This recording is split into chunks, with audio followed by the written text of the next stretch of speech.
of my favorite aspects of it is kind of how it all comes down to entertainment. Like, Mr. Bing Russell was an actor, and he got into this, and it was another field of entertainment. And then obviously, Mr. Russell, at the end, you're a big into entertainment. Everybody here has gone into movies. And at the first quote in the movie that Bing Russell had was that he said he got a bigger thrill out of baseball than he ever did out of show business. Out of hitting a baseball. Out of hitting a baseball, absolutely. He didn't get a bigger thrill out of baseball. There's a big difference. When you're a player and you hit a ball perfectly, you never forget that. Yeah, they always talk about how that's the hardest thing to do in any sport is actually just hitting a baseball. So that's kind of what I was curious about. You've all had different levels of success. You guys have been to Sundance. You guys have been to the Oscars. There's been a lot of success in the entertainment field. Does any of it compare to what you accomplished when, at any level of playing baseball?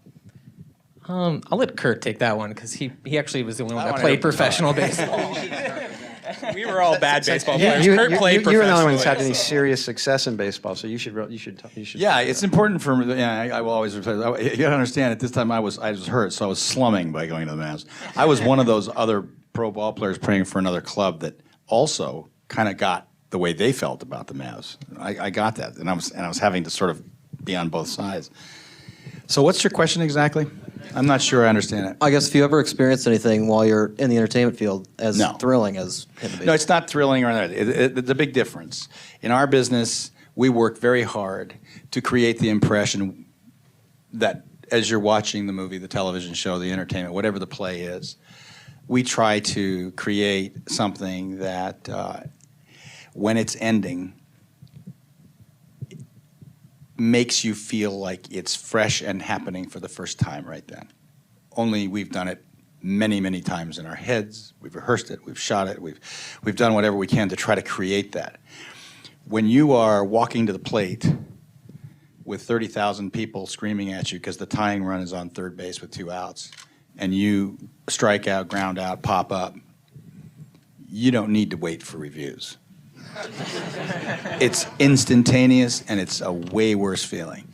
When you see those guys crying at the end of Stanley Cup playoffs, baseball World Series, football, Super Bowl, their whole life has been on the line. And it's such a release that gives you an idea of how heavy that burden has been to carry, because you don't have take 2.